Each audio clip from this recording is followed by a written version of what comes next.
Christmas is almost upon us. The festive season has officially begun. There is tinsel everywhere. There are nutcrackers standing in people's windows. There are Christmas trees taking pride of place in people's living rooms. And in the immortal words of Coca-Cola, the holidays are coming. Whether you like it or not, Christmas is upon us. And Christmas, as well as an excuse to eat and drink and be merry and give presents to people and celebrate, it's also an excuse to watch a buttload of movies. Now, Christmas movies definitely have their place. You have classics like Santa Claus, The Santa Claus, Elf, Miracle on 34th Street, It's a Wonderful Life, Jack Frost, the list goes on. But sometimes I want something a little bit different. I don't always want that saccharine, joy-filled Christmas goodness. Sometimes I want something that's a little bit different, maybe a little bit creepy, maybe a little bit off the beaten track. I've compiled for you 5 alternative Christmas films. Now, I've tried to avoid the obvious stuff, the stuff that always makes these lists. Films like The Nightmare Before Christmas, Edward Scissorhands, Gremlins, Die Hard. I want to give you movies that you haven't seen before, that you haven't heard of, ones that you maybe missed out on the first time around, stuff that is going to be completely new to you and is going to appeal to a range of different people. So, I'm Bucky from Geek Retreat Chelmsford, and here are 5 alternative Christmas films. First in at number 5 is one that is most certainly not family friendly, and that is 2019's Child's Play.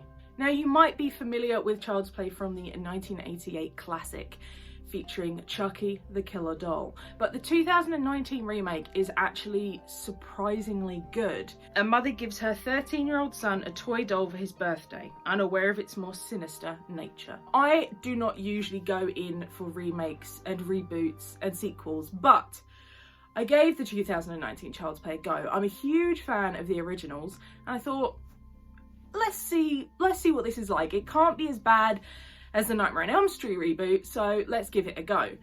And I was pleasantly surprised by it.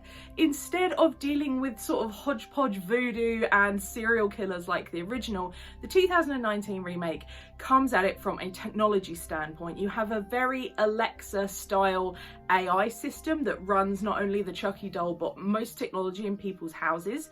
It really tackles the kind of modern issue of technology, privacy, where our world is going with the technology. And while that could have been really heavy-handed and kind of cringy, it isn't at all. They do it really super well. They tie that technology into some really innovative and interesting scenes, particularly kill scenes. So if it wasn't obvious from the gravitas that comes with a Chucky film, this one is not family friendly. You will not be gathering around the roaring fire to watch this with the kids. This is most definitely an adult entry, but it's so much fun. And for me, it totally counts as a Christmas film because of one of the most innovative kills in the movie, featuring Christmas lights.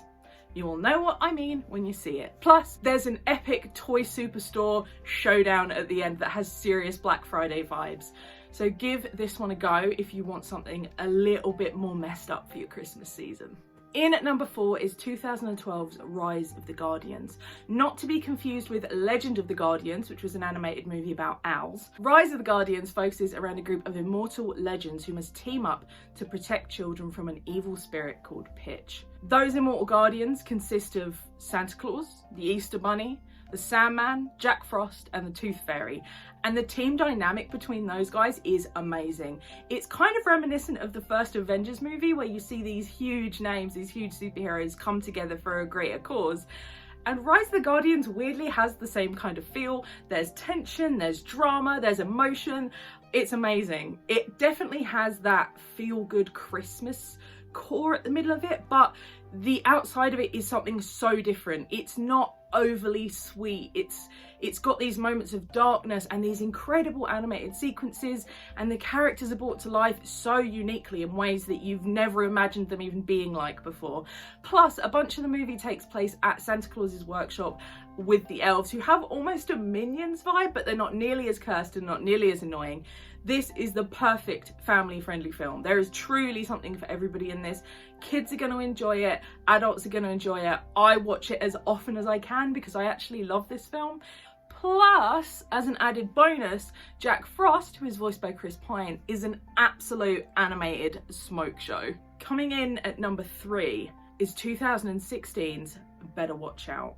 On a quiet suburban street, a babysitter must defend a 12-year-old boy from intruders, only to discover it's far from a normal home invasion. This is another one for the grown-ups. It's an R-rated comedy, crime, horror, thriller type amalgamation, and I like to describe it as Home Alone on crack. The less you know about this movie going into it, the better, so I'm not going to talk too much about the plot, but I will say performances are amazing. There is some violence in it, and I mean some really wince-worthy violence. There's a pretty cool cameo from Stranger Things' 𝘸𝘩𝘳𝘕 Montgomery, and it has one of the coolest final girls to possibly ever exist. From what I understand, it was a relatively small film. I know it did well at film festivals, but I know a ton of people haven't seen this or even heard of it, and it's so good. As somebody who has been really delving into horror in the last year or two, Better Watch Out blew me away. It's one of the best horror films of the last few years. It features standout performances from Olivia de-Jonge and Levi Miller. And if you want something this Christmas that's gonna make you cringe, laugh, cheer, wince, kind of go through the whole gamut of emotions, you need to watch Better Watch Out. I cannot recommend this film highly enough. If you like horror, if you like thrillers, home invasion, it's so good. It's so good, and I really can't say more than that without giving some things away. And it is one of those films where the less you know, the better. But for me, as soon as I watched it, it instantly became an every year viewing for me. It's that good. In at number 2, we have one of my favourite films of all time. I mean, I love this film so much that I've got a tattoo dedicated to this film. It's 1998's Small Soldiers. Yeah. If you're in your mid to late 20s, you are probably well aware of this 90s banger. If you're not, it most likely passed you by. From director Joe Dante, who of course is responsible for Gremlins, part of the reason I've included Small Soldiers on this list is as an alternative to Gremlins. Gremlins is on all these Christmas lists, but I want to fly the flag for Small Soldiers. It's a PG-13 action adventure comedy, but it is so much more than that. I would implore that everybody watch Small Soldiers, not just because I love that film, but because it has this uniqueness to it that I don't think is present anywhere else other than maybe Gremlins. While Gremlins has these kind of cute, kind of horrible little monsters and sometimes errs more into horror, Small Soldiers is very much placed more in a childlike kind of horror. Essentially, when missile technology is used to enhance toy action figures, the toys in Small Soldiers soon begin to take their battle programming too seriously. You end up with these two factions of toys, one very army-centric fighting toys, and the other who are more nature-adjacent, kind of misunderstood monsters. And they come to a head. So we are talking toys coming to life from AI programming chips. I know, kind of similar to Child's Play that I mentioned before, but this one is way more appropriate for the family. I will say there's some genuinely disturbing moments in this. There's a moment with a whole throng of Barbies that has stuck with me since childhood. It's kind of terrifying, but the whole thing comes tinged with this tongue-in-cheek comedy satire that just kind of softens the whole thing. So I would say Small Soldiers is family friendly. Perhaps if you've got particularly sensitive younger ones, there might be some scenes that are kind of intense, but generally it's pretty good for the whole family. There is some absolutely cracking puppetry, animatronics, and it uses special effects in this. It really harkens back to the time where almost everything was physical effects. There was very little CGI, and it totally pays off in Small Soldiers in the same way that it did in Gremlins. Everything has a very real tangibleness to it. There's lots of little explosions of remote control cars and all of this. It features a young Kirsten Dunst. David Cross is there. It's just this time capsule of late 90s madness through the lens of Joe Dante. I love Small Soldiers, and no, I don't think any of it takes place at Christmas, but there is something to me about toys and toys in movies that just says Christmas. Plus, as an alternative to Gremlins, I think this is even maybe more Christmassy than Gremlins. I don't know. I just think there's something about toys and toys coming to life that really says Christmas to me. Plus there's the whole like, this is the hottest toy of the year thing.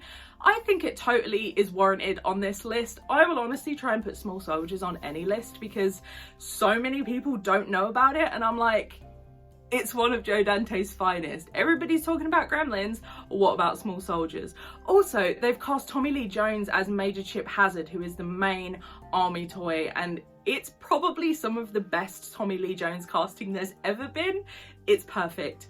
I love Small Soldiers. It's a perfect movie, and it is just packed with a sort of late 90s frivolous fun that you just don't get in movies anymore. Coming in at number 1 is 2015's Krampus.